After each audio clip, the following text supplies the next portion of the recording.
Hi everyone, I am back. I have coloured in all the details on this page, apart from the gel pen, the glitter pen. I decided not to do that at this point because I'm going to now be demoing another part of the page to you, and I don't want to smudge it all over the page. So it really is just going to be, what I'm going to do is, I don't know how well you can see, zoom in a little so you can see the treasures.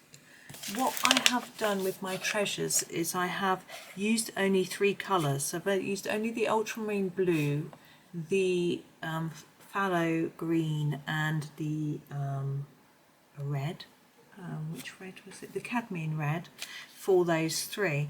And I'm going to do a similar thing for the beads. So I'm only going to pick 3 colours so that we keep to a more limited palette. I think it looks, for me, it looks a little bit more organised, a little bit better, but some people can get away with having huge amounts of colour and it works really well, but it doesn't seem to work for me.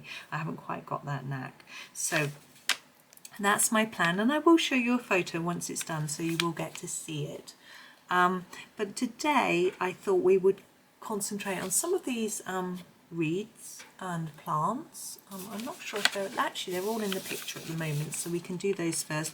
I'm going to talk about my plans for the fish and the background, and then we can be done. I will, but anyway, we'll start with the plants. Now my thoughts with the plants is we've got a very bluey green here, jewel-like, so I don't want that colour in my plants. So I'm going to look at the more olivey greens like these. So we have a chrome green, a cadmium green and an oxide of chrome, and I thought I would use those for the various plants. And oops, that's just dropped into my lap. I'm just going to sharpen the first one, and I'm going to just show you what I'm going to do. They're quite small, so there isn't much room for fanciness, but we'll start with the oxide of chrome, and we'll just do a few. We'll do this one. So I'm just going to do a light layer of the colour across the whole plant, and then think about where I might want to make darker or lighter areas.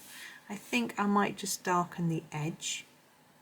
So I'm just going to go all around the edge again, and I think that might just make it stand out a little bit more like that. And I'm going to blend that in so we haven't got a white middle. It's a little bit lighter in the centre, really simple. Now I'm going to use this colour for all the plants that are this sort of shape. So we've got this one and this one and this one, this one, this one and this one. So I'm not going to do them all with the same technique. Okay, so that's that. That's really simple for that plant. Let's go next. This next one is the chrome green. I'm going to use this for all the grass type plants. So these ones here and here, and then obviously the ones over here, which I will show you. And what I'm going to do for this, I'm going to do it a little bit darker at the bottom and lighter to the tip, because I think the tips of the grass, it's not grass, seagrass, is that such a thing? I don't know. Are closer to the light source, which I'm assuming is coming down from the sky through the top of the sea. Like that, so they're just a bit darker at the bottom. It's really simple, just more layers down here, less as you go up to the tip like that. I'm going to do these as well, just because I'm in the mood for colouring grass. There we go. Now remember all of the, now this one is an odd shape and it looks a bit like this one, but actually I'm going to do it in the other colour. This is the cadmium green, which I'm going to sharpen. Oops. So the cadmium green will be used for this plant here and this one here, but I'm going to use it on this one as well, just because it's next to that one. It'll look a bit different. So I'm going to do a light layer. I'll just show you. You can do it however you wish. I'm just going to show you my idea, and then you can decide if you like it. So we're ignoring all the markings on it at the minute. I think this is a nice piece of seaweed. What do you reckon? And then what I'm going to do is go over it again, but leave out those circles and teardrop shapes so they stay lighter. It's really simple. It's quite a small area. If you can't colour it that accurately, then don't worry. Just do another layer on top of everything. It doesn't really matter. So if you're using your polychromos here, I'd use your earth green yellowish, your May green, and your another earth green tone. I can't remember. It's those sorts of colours. So that's that one. And this one, we're doing a similar way to this one. And I would like to go around the edge of each teardrop and then fade towards the middle. But I'm not sure that it's really going to be worth the effort and show up. But I'm going to try it anyway, just because I can.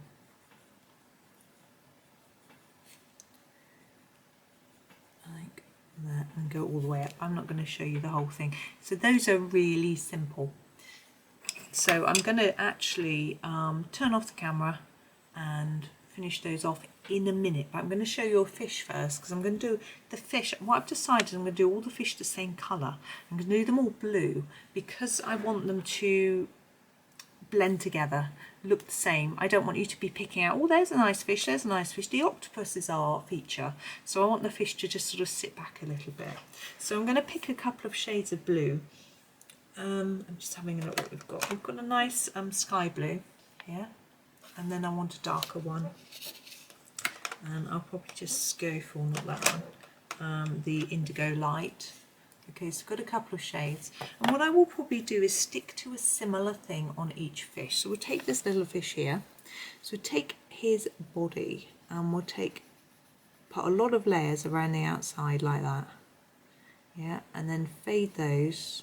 Oops, fade it towards the middle to make him look more shapely. I don't know how well that's showing up. Zoom there, because he's not in the middle, he might look a bit blurred. But there he is. And then with my Indigo Light, I'll do the fins. And for those, I usually do them darker near the body, just because they will be shadowed slightly, and then maybe darker on the edge, so they're a bit lighter in the middle. My pencil needs sharpening. It's very fat, it's very hard to, oops, I just put it in the wrong hole of my sharpener. There's no blade in there. So make sure there's some blue over the whole fin, and then the tail, we can go a little bit darker around the edge, I guess. Bit lighter in the middle. There we go. Now we've got markings on the fish. You could go over those a little bit with this as well, or leave them. I think I'm going to leave them. I just really want it to be quite plain and simple, and some of them are quite small. So I am now going to go away, and I'm going to finish all the fish and all the plants, and I'll come back to you. This is not me saying goodbye for the day. This is me going away, and then we'll talk about background. So I'll come back for that. So I'll see you in a second. Right, I am back, and as you can see, I have completed all the fish in the same way that I showed you. The only thing I've done with a couple of them, they have got eyes that have a black dot with a white surround, and I've just popped a little tiny bit of grey in each of the eyes, top and bottom, and with leaving a bit of white. I find it just makes the eye look a bit shiny. They're very small, you can't really see it. I finished the greenery, as I said, and now I'm thinking about the background. Now I'm going to do a soft pastel background. It's nice and simple and nice and quick. You can of course do it in pencil if you'd rather, or if you don't have the soft pastels, but that's how I'm going to show you. So inside my soft pastels, this is what we have. So the choice, I'm going to choose a colour for the bottom part down here, and a colour for the sea. So for the bottom, I'm thinking a sand sort of colour, and I'm probably going to go for, I'm having a look, we've got these three colours down here. These are a little bit orangey, but I'm thinking maybe this one on the ends. It's a sort of in between. It's not too pale, so these are quite gold. I think we don't want to get too muddled in with the gold. I've just noticed some gold coins where I haven't done the yellow, but never mind. I've just done them with the terracotta light. But we'll do this one. Now this can be a little bit tricky because our coins and things have white gaps in, and we don't really want to get the pastel here in the white gap.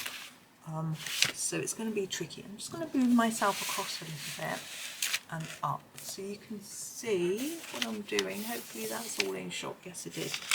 And I can move the pastel. Oops. Can you just move I've got a piece of paper under the page. I'm just going to tuck it around the book so that it doesn't get pastel all over the place. Hopefully it won't get on this side. Luckily pastel does erase quite easily, so that's fine. I've grabbed this one. It's one I've used before for this yellow, but I'm just going to use the other side of it. It's fine. And I'm just going to scrape a bit of pastel off onto the cloth like that. It's quite orangey, isn't it? But I think that's okay. It doesn't really matter what colour the bottom of the sea is, I don't think. I mean, I don't know what colour the bottom of the sea is, but I don't want it to be too dark. I'm starting over here so I can sort of see where I've got quite a big area. Now, when you're doing pastel work, any grease that you have on your fingers will affect how well the pastel lays down. So I'm just going to hold the page actually with one of these rather than with my fingers. Now these little tiny gaps in between, going to need to be a bit careful, because if I just go all over the top, I'll go into all those white gaps and the silver will no longer look like silver.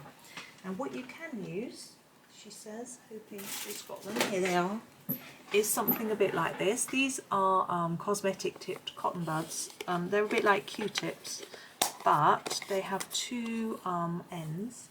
There's a sort of paddle type end and a pointy type end, and they're quite useful. So I'm going to use this. So I'm going to apply this on here,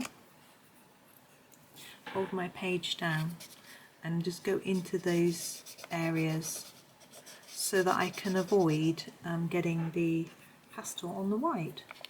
It's a little bit fiddly, it makes the job take a little bit longer, but I think it's worth the effort because we want to keep those silvers and gold looking shiny. So it's just getting on. You do need to be a little bit careful because it's quite difficult to get it even, but mine's not that even anyway across the whole page, so it doesn't matter too much. But so just going around those sort of intricate areas with this. Go back to this one and get a bit more to do, just sort of even out here really. Goes from light to pale as the pastel comes off the cloth, it fades, so you have to sort of apply more. Now how dark you go is totally up to you. You might not want to do this slightly orangey colour, you might prefer a more goldy colour or a darker brown like these. You know, it's completely up to you what you think will work.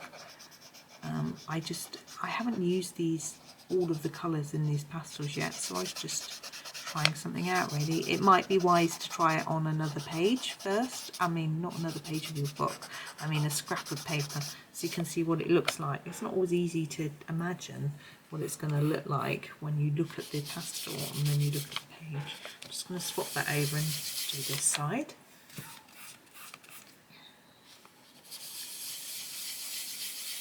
I might just finish this in my own time because it's going to take a bit of time to get in between all of the items here and getting it looking quite even. I don't want it massively even, as I said, but I don't want it to look really different. So that's what I'm going to do for the sort of sand colour really. In fact, I'm tempted to add a lighter yellow, maybe this gold on top, to just tone it down a little bit when I'm done. I'll show you that over here where actually here. So I use this bit where it's where I've used it before, and grab this slightly darker gold and just go over the top. Whoops. There. I like that actually. So you get a sort of slightly orangey colour, which is but orangey gold. I think that's rather nice. So I will do that all over. So even on these little details, I'll take this this tool and make it gold as well after. So that's how I'm going to do that. Now for the top part, we've obviously got the sea that's moving down a little bit, as you can see. So this is all sea, so we need to pick a colour. Let's have a look. Now we can go for blues, we can go for greens. This greeny blue here looks quite a good candidate to me, but I'm really, again, not really sure what it's going to look like when it's actually down on the page. It might look too green. Of course, with Pastels Light at the bottom, we can mix them. So I think I will try it and see what it looks like, and go from there really. So, and we've got our blue fish as well. So they're here's what it looks like. I quite like that colour. I need something else to hold my page. Let's just hold it down there. If you don't hold your page, there's the colour. Whoa, I like that. I'm wondering whether to make it this green colour at the bottom and then mix it into some blue nearer the top. But I think I'll just try this first on its own and see how it looks. With the bubbles here, I'm going to go right over the top of those and use a white gel pen. I know I warned earlier about white gel pen not showing up over the Castle Arts and changing colour, but it doesn't, or maybe that was in a previous video. Anyway, it doesn't do that with the pastels. It shows really nicely over the top. So actually I like that colour. I'm going to do the whole of it that colour. I'm going to make it quite thick as well. Really rich colour, because I think it's really pretty. Look at that. I like it. So that's my plan for the back. And as I say, just a white gel pen over the bubbles. If you don't have one, it's going to be a little bit tricky to try not to go over the top of them with the pastel. You could try a white pencil on top after, or an eraser might work, but I don't think you can avoid going over them really. Now, like the treasures down here, you're going to need to be careful when you go around these treasures. That one's okay because it's going to have some gel pen put over the top, the glitter pen over the top of it, but things like this, so you may need another tool. I don't know where I've put it. That's very strange. Anyway, the little tool I showed you earlier, might need another one of those, or to use the other end of it to get into the details. I haven't found one like these. Are washable cloths. They're brilliant. I put them in my washing machine. I wash them by hand actually first and get rid of most of the colour, and then stick them in the washing machine. They stain a little bit, but they don't. They come up brilliantly. So they've been great. It saves me having to buy the little disposable cotton pads, which isn't ideal. And but I haven't found a washable cosmetic tipped stick yet. So I shall have to. But if the cotton's coming off, so I shall have to have a look for one of those sometime. But there we go. So that's me working away at this. Don't worry if your sea isn't that even. It's the sea after all. It probably isn't even, but you know, I am going to use more in here because there's some lighter areas. I will use the stick for that. So I'm going to go away and finish that. I want to take my time, and if I do it on camera, I'm going to be tempted to rush. So I'm going to do it slowly. Finish off the glitter, put the white pen in, and then share it with you afterwards. So I am going to say thank you for watching, because I'm not going to film again. I will just share with you a photo of the finished page. So thank you so much for watching. I hope that was okay. I hope it was enjoyable, and I can't remember who it was that asked me to do this page, and I thank you for your patience, because it was probably about 6 months ago and I've actually at last got round to doing it. But I've really enjoyed it, so I'm really pleased that I've done it. So thank you so much. Have a wonderful day and happy colouring.